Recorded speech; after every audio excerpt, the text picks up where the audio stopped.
पैठणच्या नाथसागरमधील जायकवाडीवर होणारा सौर प्रकल्प रद्द करण्यासाठी आज सकाळपासूनच हजारो मच्छीमार जायकवाडी जलसमाधी आंदोलन करत आहेत।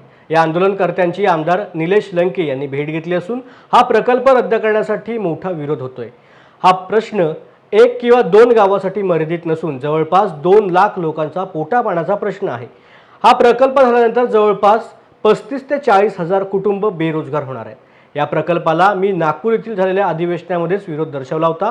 सरकारने संपूर्ण नियम ढाब्यावरती बसवून हा प्रकल्प मंजूर केलाय असं निलेश लंके यांनी माध्यमांशी बोलताना सांगितलंय। पाहिला सण जायकवाडी जो ऊर्जा प्रकल्प होणार आहे त्या प्रकल्पाला विरोध दर्शवण्यासाठी हजारांच्या संख्येने या ठिकाणी लोक उपस्थित आहे। म्हणजे हा प्रश्न फक्त एका गावाचा मर्यादित नाही, हा प्रश्न 2 ते 2.25 लाख लोकांचा हा उपासमारीचा प्रश्न आहे।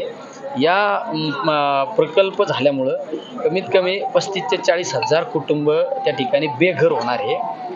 एका बाजूला सरकार सांगतं की बेरोजगारी कमी झाली पाहिजे, रोजगार उपलब्ध झाला पाहिजे, आणि दुसऱ्या बाजूला जर लाखो लोकांना बेघर करणार असेल ती घटना चुकीची आहे। मागच्या नागपूरच्या अधिवेशनामध्ये सुद्धा मी या प्रकल्पाला विरोध दर्शवण्यासाठी त्या ठिकाणी प्रश्न उपस्थित केला होता। तो वास्तविक पाहता जायकवाडी प्रकल्पावर हा प्रकल्प होणंच चुकीचं आहे, कारण हा इको सेन्सिटिव्ह झोनमध्ये या ठिकाणी हा प्रकल्प येतो। 1986ला पक्षी अभयारण्य म्हणून घोषित झालेलं आहे। म्हणजे हे सगळे नियम धाब्यावर ठेवून हा प्रकल्प मंजूर केलेला आहे। माझं तर सरकारला म्हणणं आहे, कशासाठी एवढा 8 तास? जर माझे लाखो लोक बेरोजगार होणार असेल तर हे चुकीचं आहे। मी आता कलेक्टर साहेबांशी संपर्क साधण्याचा प्रयत्न केलेला आहे, त्यांच्याशी माझा संपर्क झालेला नाही। त्यांच्याशी संपर्क साधून त्यांना सुद्धा ही सगळी सत्य परिस्थितीची माहिती सरकारला त्या ठिकाणी सांगण्यासाठी मी त्या ठिकाणी भाग पाडणार आहे। मी सुद्धा या राज्यातील एक घटक म्हणून मी आता राज्याचे मुख्यमंत्री असो उपमुख्यमंत्री असो यांना त्या ठिकाणी फोनद्वारे संपर्क करून या सगळ्या घटनेची माहिती देणार आहे। माहिती देऊनच ती माहिती देऊन राहणार नाही का हा प्रकल्प आता कॅन्सल केला पाहिजे। कारण मी आतापर्यंत अनेक आंदोलनं पाहिले, पण छोटे 4 आणि 5 वर्षाचे मुलं जर 8-8 घंटे जर पाण्यात उभा राहून जर आंदोलन करणार असेल तर ही घटना एकदम धक्कादायक घटना आहे।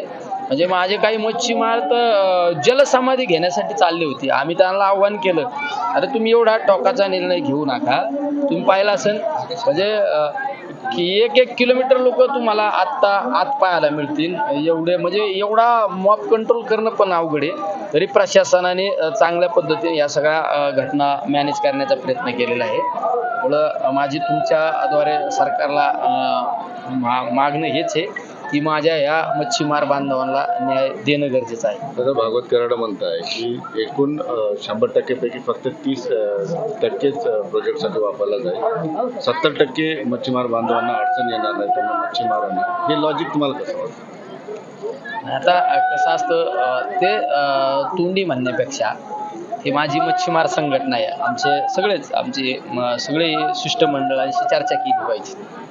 शेवट या मच्छीमार संघटना आहे, त्या संघटनेचे अध्यक्ष असो उपाध्यक्ष असो आमच्या सर्व सहकार्यांची चर्चा करूनच हा प्रश्न सोडवला पाहिजे, आणि तो वेग बोलण्याचा अर्थ नाही। थँक्यू।